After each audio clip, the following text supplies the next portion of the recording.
Darsdan şimdi böyle büyük aşağıları katılmalar, çok aşağıları vakıyalar üstüne sonrasında koordinasyon olacak.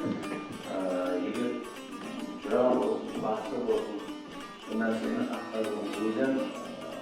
Katılmalar, uzun kuvvet, şirkette, improvizasyona kuvvet talep edilir.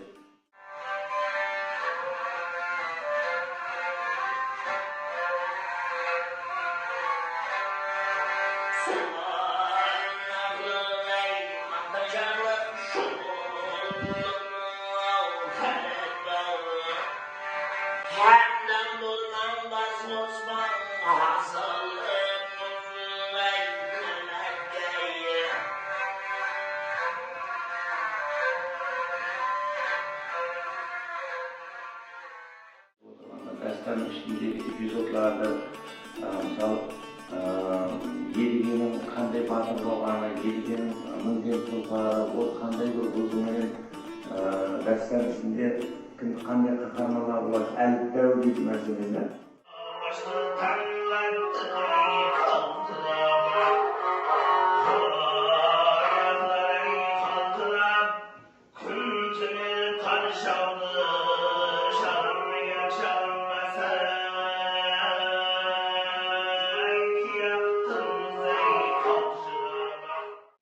Жақсы әңгімелерді жеткізген